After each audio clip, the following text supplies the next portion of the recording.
Alô amigos, aqui é o Jim das Selvas, que progressivamente está se aprofundando nas regras e nos conceitos do game Advanced Squad Leader, utilizando, para tanto, o livro de regras associados à artilharia do Starter Kit 2. Neste episódio, vamos abordar superficialmente as características e o método de utilização de duas armas que serão utilizadas no próximo cenário que o Jim vai publicar. O cenário S14, denominado 88 em Zone. Nome esquisito. Neste clipe, vamos verificar como funcionam as bazucas e o canhão antiaéreo Flak 88 alemão, que vão dar suporte para as unidades que vão combater neste cenário. Vamos começar pelas bazucas, principal arma anti-tanque de uso da infantaria americana na Segunda Guerra Mundial, que iniciou sua utilização em batalha a partir de novembro de 1942. Houve uma progressão tecnológica entre o início de sua utilização e o fim da guerra. O modelo em uso em 1944 apresentava uma maior confiabilidade em relação ao modelo anterior, com um número de quebra de 11, enquanto que o modelo de 1943 esse número era de 10. O modelo de 1945 apresentava um alcance maior e também permitia o lançamento de munição de fósforo branco. Para portá-la, é utilizado apenas um ponto de portagem. O número de quebra do modelo de 1944 que será utilizado no cenário S14 é, portanto, de 11. O alcance máximo desta arma em 1944 é de 4 axes. O firepower dessa arma será analisada na coluna de 8 firepower. Existe ainda o número to kill, a ser utilizado quando o alvo é um veículo, que não é aplicado no caso do Starter Kit. 2. O uso desta arma envolve duas etapas distintas. A primeira é o cálculo do chamado to hit. Para efetuar esse cálculo, vamos verificar a tabela inscrita no outro lado do counter. Aqui notamos a distância do alvo em axis, com o correspondente resultado dos dados necessários para atingi-lo. Para um alvo a 4 axis de distância, será necessário obter um número nos resultados dos dados de 4 ou menos, enquanto que a 1 axis de distância, o resultado de 9 ou menos será um sucesso. Como modificadores desse lançamento dos dados, teremos os chamados fatores modificadores de terreno, que significa que para atingir uma unidade inimiga em uma casa de pedra, serão acrescidos mais 3 no resultado dos dados. É importante notar que as bazucas só podem atingir alvos de infantaria que estejam dentro de construções. Uma vez que o alvo seja atingido, será efetuado um novo lançamento de dados, que será avaliado na coluna de 8 firepowers, na tabela de fogo da infantaria. Caso o alvo atingido seja um canhão, é efetuado o cálculo do to hit normalmente, e, caso esta fase tenha sucesso, é feito um novo lançamento dos dados. Caso o resultado da coluna de 8 firepower indique um kill in action, tanto o canhão quanto sua tripulação são imediatamente eliminados. Caso o resultado seja um K, ou seja, um Casualty Reduction, implica no mau funcionamento do canhão, que tem sua face virada e a equipe é reduzida para meio esquadrão.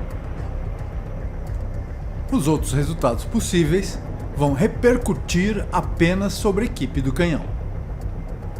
Quando a bazuca é disparada de dentro de uma construção, implica que a emissão de gases que saem pela sua traseira pode ferir os membros da equipe de operadores, no efeito que é conhecido como backblast. Para eliminar esse efeito, supostamente os operadores devem ser cuidadosos e devem se retirar temporariamente da proteção da construção em que se encontram, para efetuar o disparo de forma segura. No jogo, isso é modelado por acrescentar mais 2 ao resultado dos dados no cálculo do to hit. Caso o jogador prefira não utilizar este modificador, após a resolução do disparo, ele será submetido a um ataque de 1 firepower com lançamento de apenas um dado, que implica em grande risco de resultado adverso para a unidade em questão. A presença do líder poderá auxiliar com seu modificador no cálculo do to hit, desde que ele não seja o disparador. Vamos agora ao poderoso Flak 88mm, talvez uma das armas mais versáteis e potentes do exército alemão, extremamente poderosa, que mesmo nos dias finais da guerra ainda era capaz de neutralizar a maior parte dos blindados colocados em campo pelas forças aliadas. Inicialmente desenvolvido para ser utilizado como um canhão antiaéreo pesado, sua utilidade contra alvos terrestres já foi notada durante a Guerra Civil Espanhola e se tornou famosa e temida durante a guerra no norte da África.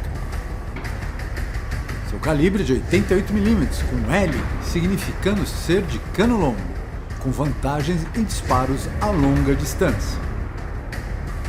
A letra M significa manhandling, ou seja, é possível mobilizar essa arma sem um auxílio veicular, desde que o número obtido dos dados seja igual ou menor a 4.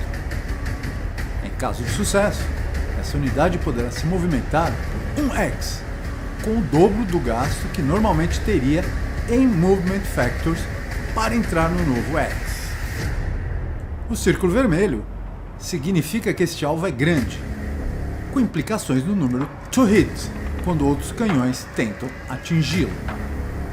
O número 2 é o Rate of Fire, que é avaliado através do número obtido no dado colorido, que caso seja menor ou igual a 2, permitirá com que essa arma dispare novamente. Esta arma tem um número de quebra com o resultado de 12 nos dados obtidos no cálculo do to hit. Caso essa arma esteja sendo operada por unidades não qualificadas, este número cai para 10, e se o resultado dos dados for de 12, esta arma é eliminada. Na face oposta do counter desse canhão, encontramos o número para sua recuperação, de 1, e do número de sua eliminação, que é de 6, no resultado de um dado durante a Rally Phase. Assim como no caso da bazuca, para utilizar essa arma, inicialmente é avaliado o número do to hit. No caso do Infantry Target Fire, em caso de sucesso na fase to hit, as forças inimigas serão submetidas a 16 Firepower na coluna de 80mm da Infantry Fire Table. Caso seja utilizado fogo indireto, o resultado será analisado com metade do Firepower, na coluna de 8 Firepower. Neste último caso, a arma perde o Rate of Fire, e os efeitos modificadores do terreno, os TEM, são utilizados apenas na fase de cálculo dos danos sofridos pelas unidades do inimigo, e não na fase to hit, como o é no caso do Infantry Target Time. Existe ainda o conceito de Critical Hit, que acontece quando um determinado resultado é obtido nos dados. Esses disparos implicam em que o Firepower que vai afetar uma das unidades inimigas seja dobrado. Os efeitos modificadores do terreno têm o seu valor invertido, ou seja, se uma determinada unidade recebe um Critical Hit em uma casa de pedra, que normalmente daria uma proteção de mais 3, esta será revertida para menos 3. Quando utilizado por operadores não qualificados, esta arma incorre em penalidades, sendo necessário acrescentar mais 2 como modificador do cálculo do to hit, e o seu número de quebra é reduzido para 10, como vimos anteriormente. Finalmente, essas unidades podem receber um bônus de proteção de mais 2, caso não tenha se movimentado nessa fase e não esteja localizada em um X de rodovia. Bem, amigos, acredito que com essa introdução vamos poder tentar utilizar esses dois importantes recursos em nossa próxima partida.